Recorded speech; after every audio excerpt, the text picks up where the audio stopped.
नमस्कार, मेरा नाम अजित कुमार। आप देख रहे हैं मॉर्निंग न्यूज इंडिया। अभी हम मौजूद हैं जयपुर से कुछ दूरी पर बिदानी में। यहाँ पीछे देख सकते हैं कि गाय भैंसों के लिए चारा का उपज हो रहा है। गर्मी का सीजन चल रहा है और गर्मी के सीजन में गाय भैंस के लिए चारा महत्वपूर्ण हो जाता है। दूध उत्पादन में भी कमी आने लगती है गाय भैंसों के। तो हम ये जानने की कोशिश करेंगे कि ये चारा कौन सा चारा है और किस प्रकार से गाय भैंसों को खिलाया जाए। इस चारे को कौन सा चारा उच्च गुणवत्ता वाले होते हैं और भी सारी बातें हम जानेंगे। यहाँ पे एक किसान भाई हैं, इनसे ही बात करते हैं हम और जानने की कोशिश करते हैं। सर, सबसे पहले आप अपना नाम बता दीजिए मेरे दर्शकों नमस्कार जी, मेरा नाम अर्जुन रेवाड़ी है। बेसिकली मैं हॉर्टिकल्चर से हूँ और खेती किसानी मेरा भी ये व्यवसाय है, जिसमें हम लोग चारा का प्रोडक्शन करते हैं, साथ साथ में हम सब्जियाँ करते हैं और जो भी और दूसरी क्रॉप्स है रेगुलर जो चलती है हमारी, उनको सबकी हम खेती करते हैं यहाँ पे। रही बात चारे की बात कर रहे हैं, तो चारा ऐसा है कि हरा चारे की जो आपूर्ति है पशुओं के लिए वो पूरे साल भर बनी रहती है, जिससे कि पशु दुधारू पशु है या दूसरे जो पशु है उनका जो भी बैलेंस जो डाइट है उनकी, उसको फुलफिल करने के लिए हरा चारे की ज़रूरत रहती है। रही बात चारा का प्रोडक्शन की बात करते हैं, तो चारा हरा चारा बहुत प्रकार का होता है, जिसमें आपके सामने पीछे दिख रहा है ये रिज का है, बरसिम हो गया, उसके बाद में नेपियर ग्रास है। बहुत सारे चारे हैं जिनका प्रोडक्शन किया जाता है और किसान अपने पशुओं के लिए उगाया जाता है। अब बात करें हम रिजके की, तो रिजके का ऐसा है कि ये पूरे साल भर चलने वाला चारा है। गर्मियों में थोड़ा सा इसका प्रोडक्शन कम आता है, बट ये कि अगर आपके पास पानी की उपलब्धता अच्छी है तो ये पूरे साल भर आप आराम से इसका प्रोडक्शन करते हो। इसमें भी दो तरीके का होता है कि एक बार सीड लगाने के बाद में 3 साल तक आपको सीड नहीं लगाना, उसके बाद में हर 2 महीने बाद में आपकी कटिंग होती रहती है। और ये जो रिजगा दिख रहा है आपको, ये एक बरसी है। इसमें क्या है कि आपको एक बार लगाने के बाद में पूरी साल भर आप उसकी कटिंग कर सकते हो। और इसका जो लगाने का उपयुक्त समय जो है वो सितंबर और अक्टूबर में हम लोग लगाते हैं। अक्टूबर शुरुआत में लगाते हैं, फर्स्ट सप्ताह में। और ये पूरे साल भर चलता रहता है। और डेली नीडेड की बिहाफ पे हम लोग इसको हार्वेस्टिंग करते हैं यहाँ से। हार्वेस्टिंग करने के बाद में हम लोग हमारे पशुओं को देते हैं। दूसरा, अगर आसपास के जो पशु है उनके लिए भी हम लोग यहाँ पे पैकेट्स बना देते हैं इनकी पोलियाँ, और उसके बाद में ये मार्केट में सेल आउट भी हम लोग करते हैं। जी। अच्छा, इसको पानी की कितनी जरूरत होती है सिंचाई के लिए? पानी का ऐसा कि सर्दियों की बात करें तो सर्दियों में हर 10 से 15 दिन के अंतराल में सिंचाई की जाती है। बात करते हैं हम गर्मियों की, तो गर्मियों में तो गर्मी की वजह से थोड़ा सा इसमें झुंझलापन आता है, जिसके लिए हम लोग हर 3 या 4 दिन के इंटरवल में, मतलब अंतराल में हम लोग इसमें पानी का वो करते हैं। अच्छा, गाय भैंसों में गर्मी के दिन में गाय भैंस भी कम दूध देने लगती हैं, तो उसमें ज्यादा दूध उत्पादन करने के लिए कौन से चारा का उपयोग करना चाहिए? बिल्कुल, गर्मियों में क्या होता है कि दूध का जो उत्पादन है वो गिरता है पशुओं में। कारण है कि पशुओं को भरपूर जो डाइट है वो प्रॉपर नहीं मिल पाती है, और गर्मियों में लैक्टिंग का जो है वो भी एक बड़ा इश्यू आ जाता है कि दूध कम हो जाता है दुधारू पशुओं को। तो उसको मैनेज करने के लिए हमें हरा चारे का प्रयोग करना चाहिए पशुओं के लिए, जिससे कि उनका दूध प्रॉपर हमारा मेंटेन रहे। और रही बात, आपने पूछा कि अच्छा चारा कौन सा होता है, अच्छा चारा सारा होता है, बरसिम भी अच्छा ही होता है और रिज का भी अच्छा होता है, बट ये कि इनको रेगुलर उपलब्ध होना ज़रूरी है कि आपको गर्मियों के टाइम पे आपके पशुओं को मिले। हम्म। जी। तो इसमें अब गर्मी की बात चल रही है, गाय की बात चल रही है, भैंस की बात चल रही है, चारे की बात। तो इसमें आप ये भी बता दीजिए कि चारे की सुरक्षा कैसे रखें। जैसे कि अब बहुत सारे गाय भैंस भी चर जाते हैं या जंगली जानवर जो होते हैं वो भी चारे को चर जाते हैं, तो इसकी सुरक्षा की व्यवस्था भी बता दीजिए थोड़ा, कैसे करें? देखो, बात करते हैं हम सुरक्षा की, तो सुरक्षा का ऐसा है कि कृषि विभाग की तरफ से राजस्थान सरकार में अभी एक स्कीम चली हुई है तारबंदी की। तो जिससे क्या है कि किसान अपनी फसल को बचाने के लिए तारबंदी कर सकते हैं, जिसमें भी एक अच्छा खासा अनुदान मिलता है, जिसमें भी 60-65% सब्सिडीज है।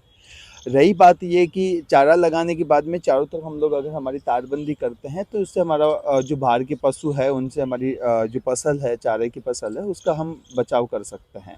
सरकार की तरफ से ये स्कीम है। अच्छा, ऐसा भी है कि अब जैसे सरकार गाय को खरीदने के लिए, भैंस को खरीदने के लिए या डेयरी खोलने के लिए अनुदान दे रही है, तो हरा चारा या ऐसे कुछ की बुआई करने के लिए सब्सिडी इस पे भी मिलती है क्या कुछ? देखो, ऐसा कोई सब्सिडी अभी तक तो है नहीं, बट ये कि अभी मंगला पशु बीमा योजना है, पशु के लिए एक अच्छा वो है, किसानों के लिए सरकार ने निकाला है। दूसरा है कि जो दूध का भी एक रेटों को लेके भी अभी सरकारों में चल रहा है। तो ऐसा चारे के लिए तो अभी तक कोई ऐसा कोई सब्सिडीज कोई प्लान हुआ नहीं है। अच्छा, इस चारे में जैसे कि पानी की बात हो रही थी कि पानी कैसे देना चाहिए, तो इसमें क्या कोई यूरिया ऑर्गेनिक या कौन सी दवा का छिड़काव या कैसे करना चाहिए उसके बारे में थोड़ी जानकारी दें। हाँ, देखो चारे में कोई दवाइयों का छिड़काव तो किया नहीं जाता है।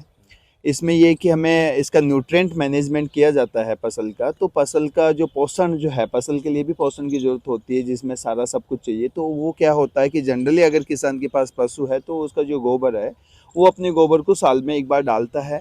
दूसरा आजकल के थोड़े से एडवांस जो फार्मर है वो लोग क्या करते हैं कि इसको गोबर को वर्मी कंपोस्ट में कन्वर्ट करके और फिर अपने खेतों में देते, तो उसको बाहर की मुझे नहीं लगता है कि बाहर किसी यूरिया की, डीएपी की किसी की ज़रूरत होती हो।